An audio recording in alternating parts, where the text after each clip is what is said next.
মিথ্যে খবর ছড়িয়ে জনগণকে বিভ্রান্ত করা হচ্ছে। অভিনব সব প্রক্রিয়ায় গুজব রটানো হচ্ছে। এক ছবির সঙ্গে অন্য ছবি জুড়ে দেওয়া হচ্ছে। ঘটনা একটা ছবি আরেকটা এরকম ফটোকার্ড বানিয়ে অন্য দেশের ঘটনাকে এদেশের ঘটনা হিসেবে চালিয়ে দিয়ে সোশ্যাল মিডিয়ায় তোলপাড় করে ফেলছে।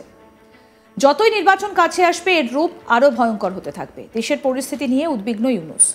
তিনি বুধবার চীনের উদ্দেশ্যে গেছেন, আর বাংলাদেশের রাস্তায় সেনাদের টহল দিতে দেখা যাচ্ছে। আর তারই অনুপস্থিতিতে দেশের সেনাপ্রধানই সর্বেসর্বা, আর তা নিয়ে চিন্তা বাড়ছে। মঙ্গলবার অন্তর্বর্তী সরকারের প্রধান উপদেষ্টা অধ্যাপক ডক্টর মোহাম্মদ ইউনূস সম্প্রতি দেশের উদ্দেশ্যে ভাষণ দিতে গিয়ে দেশের পরিস্থিতি নিয়ে উদ্বেগ প্রকাশ করে বলেন, দেশে অস্থিতিশীল পরিস্থিতি তৈরি করার চেষ্টা চলছে। জল্পনা শুরু হয় বাংলাদেশের রাজনৈতিক উত্তেজনা এবং সম্ভাব্য অভ্যুত্থান নিয়ে। এরপরই ইউনূসের এহেন বিবৃতি এসেছে। গত কিছুদিন ধরে নানামুখী গুজব ছড়ানোর প্রসঙ্গ ধরে ইউনূস তার ভাষণে বলেন, আপনারা জানেন অন্তর্বর্তী সরকার দায়িত্ব নেবার পর থেকেই গণমাধ্যম ও সোশ্যাল মিডিয়ায় গুজবের যেন এক মহোৎসব চলছে। দেশকে অস্থিতিশীল করার জন্য একের পর এক মিথ্যে তথ্য ছড়িয়ে দিয়ে জনগণকে বিভ্রান্ত করার চেষ্টা চলছে। অভিনব সব প্রক্রিয়ায় গুজব ছড়ানো হচ্ছে। এক ছবির সঙ্গে অন্য ছবি জুড়ে দেওয়া হচ্ছে।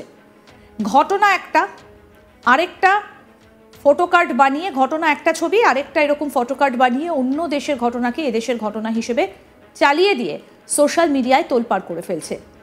যতই নির্বাচন কাছে আসবে এর রূপ আরও ভয়ঙ্কর হতে থাকবে। কারা এর পেছনে আছে, কেন আছে, তা সবারই জানা। মন্তব্য করে প্রধান উপদেষ্টা বলছেন, আমরা এই গুজব এবং মিথ্যে তথ্যের প্রচারণা রোধ করতে জাতিসংঘের সহযোগিতা চেয়েছি। জাতিসংঘের মহাসচিব এর মোকাবিলায় আমাদের সহযোগিতা করবেন বলে আশ্বাস দিয়ে গেছেন।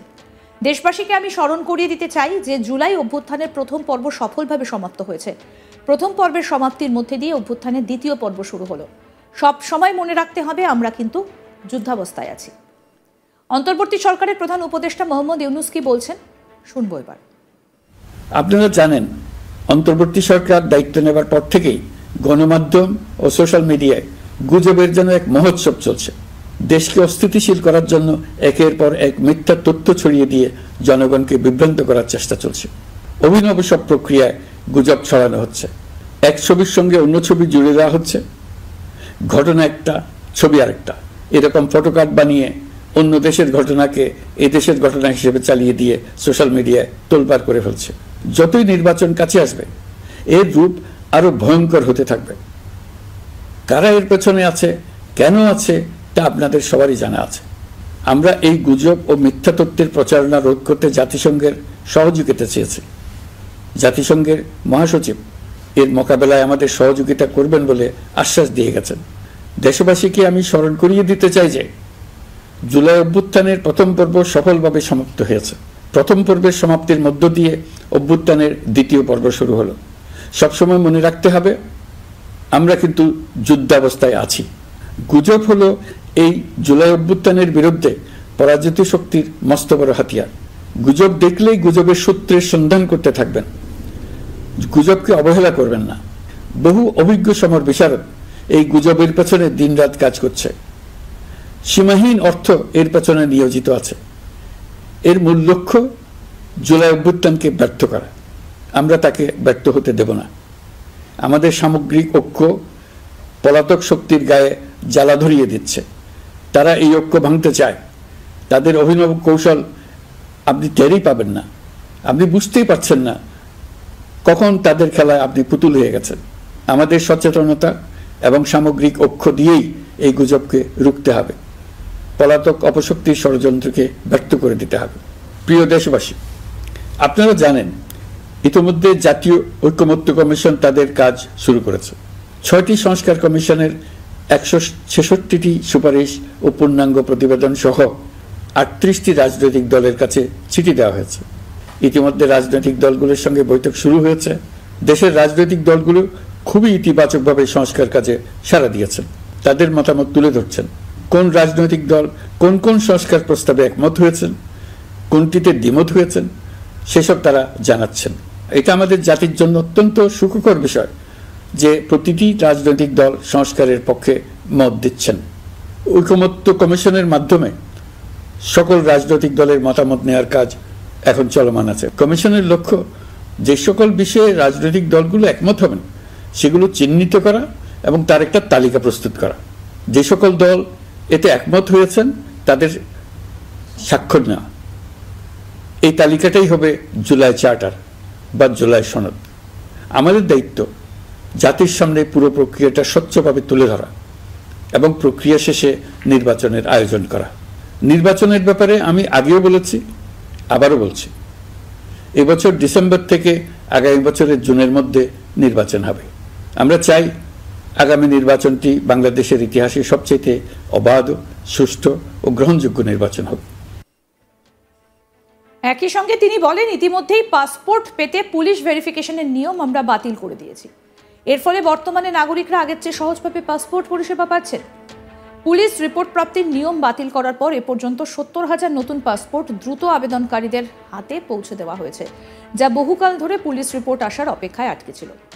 পাসপোর্ট প্রাপ্তি সহজ করার জন্য আমরা পুরনো পদ্ধতি বাতিল করে ইলেকট্রনিক পাসপোর্টের প্রচলন শুরু করেছি। এর ফলে দ্রুত পাসপোর্ট দেওয়া সম্ভব হচ্ছে। কি বললেন এই বিষয়ে মোহাম্মদ ইউনূস, শুনব। রাজস্ব সংস্কার কমিশনের সুপারিশ অনুসারে জাতীয় রাজস্ব বোর্ড বিলুপ্ত করার সিদ্ধান্ত নেওয়া হয়েছে। এর জায়গায় দুটি পৃথক বিভাগ করা হচ্ছে। একটি হলো নীতি প্রণয়ন বিভাগ বা জাতীয় রাজস্ব নীতি বোর্ড, অন্যটি বাস্তবায়ন বিভাগ বা জাতীয় রাজস্ব সংগ্রহ বিভাগ। এর ফলে সরকারের পছন্দের ব্যক্তিরা হাজার হাজার কোটি টাকার রাজস্ব ফাঁকি দেওয়ার আর সুযোগ পাবে না। আমি আশা করি পরবর্তীতে যারা সরকারে আসবেন তারাও এই নীতি বহাল রাখবেন। এখনকার যুগ হলো প্রযুক্তির যুগ, সৃজনশীলতার যুগ। আমাদের দেশে 17 কোটি নারী পুরুষ, তার মধ্যে তরুণরা হলো বিপুলভাবে সংখ্যাগরিষ্ঠ। বাংলাদেশ মানব সম্পদের দিক থেকে 8ম বৃহত্তম দেশ।